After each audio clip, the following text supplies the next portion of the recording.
बिस्मिल्लाहिर्रहमानिर्रहीम। अस्सलाम वालेकुम ख़वातीन और हज़रात। आज के इस ऑडियो पॉडकास्ट में हम आपके सामने एक ऐसा वाक़या शेयर करने जा रहे हैं जिसकी पाकिस्तानियों के ज़हन में अभी तक याद ताज़ा है। और इस वाक़े से न सिर्फ पाकिस्तान की खुद मुख्तारी पर हर्फ आया बल्कि अवाम की इज्जत नफ्स भी मजरूह हुई। साबिक़ वज़ीर आज़म इमरान खान ने इस वाक़े का जिक्र पेशावर जलसे में किया तो हमने फैसला किया कि इस वाक़े की जुज़ियात और तफसीलात को दोबारा अवाम के सामने लाया जाए।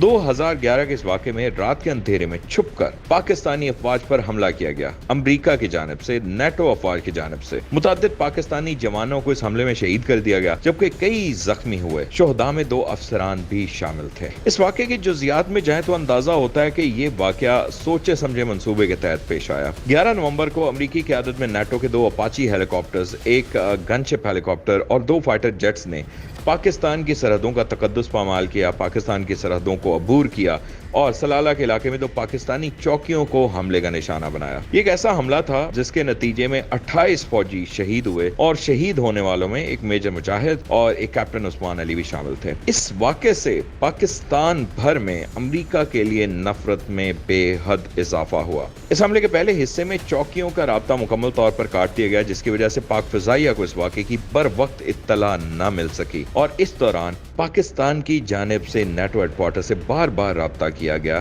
कि इस हमले को रोका जाए और इसे एक्सप्लेन किया जाए, लेकिन वो हमला ना रोका और हमला का एक दूसरा मरहला जो है वो शुरू कर दिया गया, जिसके बाद पाकिस्तान की जानिब से इस वाक़े पर सख्त एहतजाज किया गया। नेटो की सप्लाईज को मुकम्मल तौर पर बंद कर दिया गया। इसके अलावा शम्सी एयर बेस, जो कि जनरल परवेज मुशर्रफ के दौर में अमरीकी अफवाज को दिया गया था, और इस हवाले से जनरल शाहिद की किताब है ये खामोशी कहाँ तक, उसमें भी जिक्र किया गया कि ये एयर बेस फौज पाकिस्तान की टॉप लीडरशिप को एतमाद में लिए बगैर ही जनरल परवेज मुशर्रफ ने अमरीकियों के हवाले कर दिया था। बहरहाल एहतजाज के तौर पर इस एयर बेस को भी बंद कर दिया गया। जो नेटो सप्लाईज हैं उनके बंद करने का असर ये हुआ कि जो अल्टरनेटिव रूट उन्होंने सेंट्रल एशियन कंट्रीज के जरिए खोलने की कोशिश की, उसे मुकम्मल तौर पर ऑपरेशनल न किया जा सका और उसकी कॉस्ट बहुत ज्यादा थी, जिसकी वजह से बारहा ये कोशिश की गई और पाकिस्तान की क़यादत से ये बारहा रिक्वेस्ट की गई कि हम किसी तरह से इस सारे वाक़े का अजाला करना चाहते हैं और आप नेटो सप्लाई का ये रूट जो है वो खोल दें। लेकिन पाकिस्तान की जानिब से ये मुतालबा किया गया, एक अनकंडीशनल अपॉलजी आनी चाहिए अमरीकी हुकूमत की जानिब से, लेकिन उस हवाले से अनकंडीशनल अपॉलजी पब्लिकली कभी भी नहीं है, आज तक नहीं आ सकी।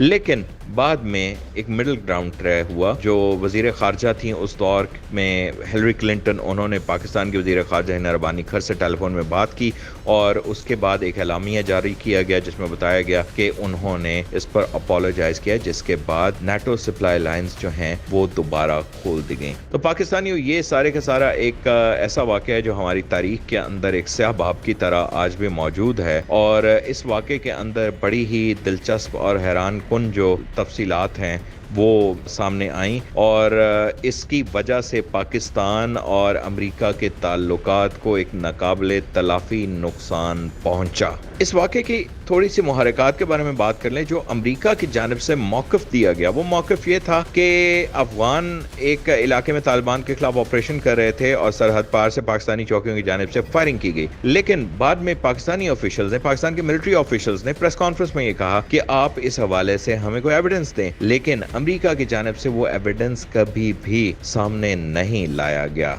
ये थी वो सारी की सारी सूरत हाल जिसमें पाकिस्तान के फौजियों को अमेरिका की जानिब से निशाना बनाकर उन्हें शहीद कर दिया गया। उनमें 2 ऑफिसर्स भी शामिल थे और इसी का रेफरेंस जो था वो इमरान खान साहब ने पेशावर के जलसे में दिया। एक दिलचस्प बात यह है, उस वक्त की जो अपोजिशन जमातें थीं उनकी जानिब से इस पर बड़ा सख्त रद्द अमल दिया गया और पाकिस्तान मुस्लिम लीग नून, जो उस वक्त की अपोजिशन की सबसे बड़ी जमात थी, उसके सरबराह मोहतरम नवाज शरीफ साहब ने यह फरमाया कि ये गवर्नमेंट की इनकॉम्पिटेंस की वजह से वाकया पेश आया, जबकि ANP अवामी नेशनल पार्टी ने इस वाक़े को दहशत गर्दी करार दिया। ये सारी सूरत हाल पैदा हुई जिसकी याद एक मरतबा फिर पाकिस्तानी कौम के जहन में ताज़ा हो गई है। आइंदा भी इस हवाले से मजीद आपको तफसीलात बताते रहेंगे और पाकिस्तान के अंदर अमरीका की मुदाखलत और पाकिस्तान की कौमी सलामती और सॉवरेनिटी को किस तरह से बारहा अमरीका की जानिब से नुकसान पहुंचाया गया, उन वाक़यात की तफसीलात लेकर हम आपकी खिदमत में हाजिर होते रहेंगे। इसके साथ ही मुझे